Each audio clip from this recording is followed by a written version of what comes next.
Bonjour, je suis Jean-Marc Delisée, je suis secrétaire d'État en charge des personnes handicapées et la première mission que j'ai voulu remplir lorsque j'ai reçu ce mandat, c'est d'être à l'écoute des personnes handicapées, c'est d'être en dialogue avec elles pour mettre en œuvre avec elles et pour elles une politique au niveau fédéral. Alors je vous invite à visiter quelques projets sur le terrain avec moi. Tout d'abord, nous allons remettre des trophées à des sportifs différents, organisés par la Fédération Wallonne du Sport Adapté.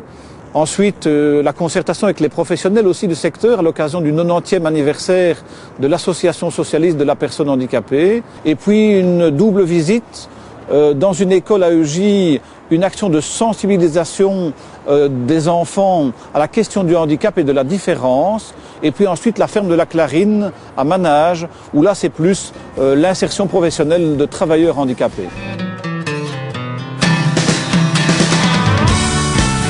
Aujourd'hui c'est une date particulière, nous sommes le 3 décembre.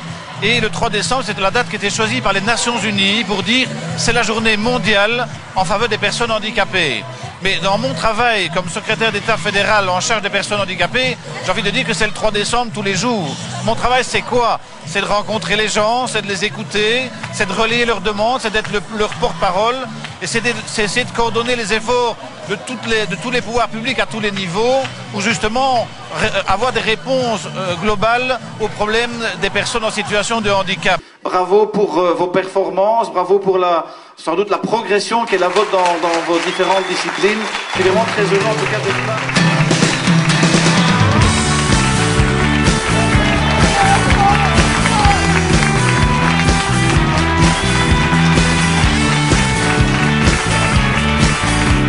Ça fait grand plaisir et j'espère que je vais continuer.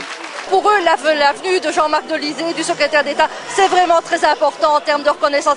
Et en plus, c'est quelqu'un de la région, donc il y est particulièrement sensible, ça fait très plaisir.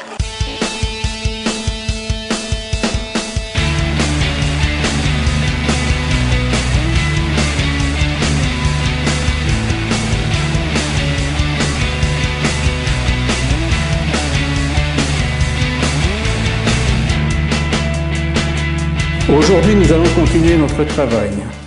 Ce pourquoi la SPH existe et agit au sein des mutualités socialistes. Être acteur de réflexion constructive et responsable pour améliorer et développer les dispositifs de services qui répondront au mieux aux besoins des personnes en situation de handicap et de leurs familles. Aujourd'hui, je réponds à l'invitation de l'Association socialiste de la personne handicapée qui fête ses 90 ans. Et qui, à cette occasion, organise aujourd'hui un colloque et que je vais essayer d'y expliquer en quelques mots quelles sont mes priorités.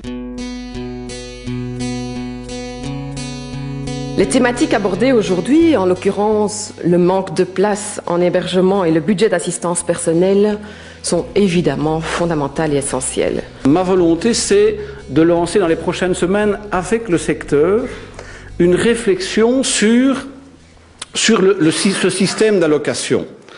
Ce système, il aura bientôt 25 ans. Donc, comme je viens de le dire, deux premiers défis. Une réflexion sur l'ensemble du pays sur le système d'allocation pour personnes handicapées. Coût du handicap, accès à l'emploi, question de la grande dépendance, simplification du système et évaluation du handicap. Deuxième défi, la coordination à tous les niveaux. Peut-être troisième défi, c'est de mettre en œuvre cette Convention des Nations Unies qui reconnaît les droits des personnes handicapées. Cette convention, c'est un succès politique formidable pour tout le secteur. Mais il faut le mettre en œuvre, il faut transcrire ces droits reconnus au niveau international, ratifiés dans notre pays, en réalisation concrète. Il faut que concrètement une personne handicapée ait accès à l'éducation, à l'information, à la culture, qu'elle ait une capacité de se déplacer, d'accéder aux bâtiments et aux services publics. Tous ces droits, il faut les mettre en œuvre concrètement.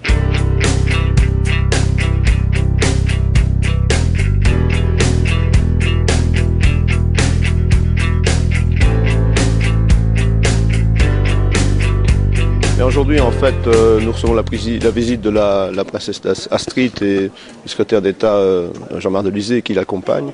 En fait, cette école qui est en discrimination positive a conclu un partenariat avec la SBL Passe-Muraille qui travaille essentiellement sur l'approche de la différence. Nous avons sensibilisé les enfants, nos enfants, parce qu'ils sont pour plus tard, bien sûr, nos futurs adultes de la société.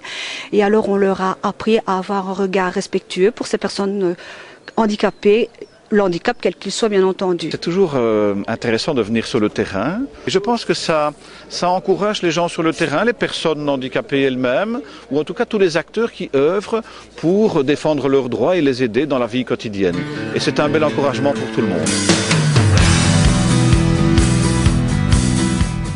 Est-ce qu'on est tous pareils? Et en quoi est-ce qu'on est différents? Non. Par exemple. La question du handicap, c'est faire en sorte que des personnes soient reconnues comme des citoyens à part entière. Et ça, c'est un travail culturel, c'est un travail sur les mentalités. Il y a une évolution positive sur le regard sur le handicap au cours de ces 40 dernières années, mais il y a encore beaucoup à faire. Il y a encore beaucoup trop d'obstacles dans les mentalités, et donc il faut supprimer les différences.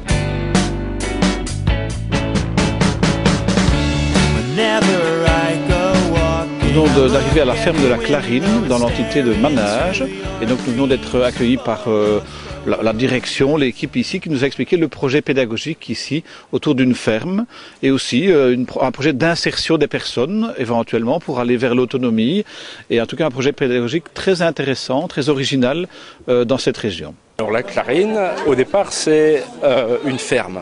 Donc dans une ferme, vous avez des animaux, vous avez des cultures, mais c'est une ferme un peu spéciale puisque nous travaillons ici en présence de personnes qui sont porteuses d'un handicap, donc d'un handicap mental. On a des personnes qui sont légèrement handicapées, des personnes qui sont plus sévèrement handicapées. Donc on a ici à la ferme des activités qui sont un peu de tous les niveaux, de toutes les difficultés. Donc chacun a sa place.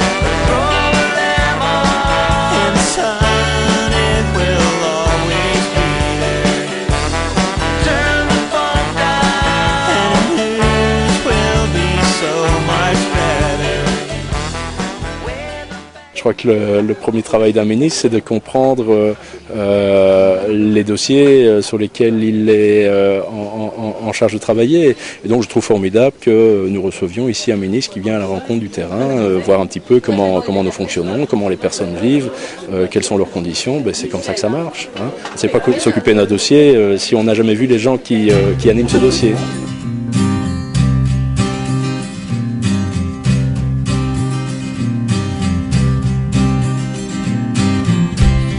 Eh bien voilà, nous sommes ici de retour dans mon bureau à Bruxelles. Je vous remercie de m'avoir accompagné pendant ces quelques visites sur le terrain. Elles sont importantes, elles sont essentielles pour moi et pour toute personne qui s'occupe des personnes handicapées, parce qu'elles permettent d'être à l'écoute des personnes, d'être à l'écoute des acteurs de terrain également, et de mieux connaître leurs difficultés, leurs attentes, leurs besoins. Et puis quand on est de retour ici, avec notre équipe, on essaie alors de mettre en œuvre une politique en faveur de ces personnes que l'on a rencontrées au cours de ces visites. Alors voilà, c'est un grand défi, c'est un travail immense, mais je vous donne déjà rendez-vous pour d'autres projets et d'autres activités.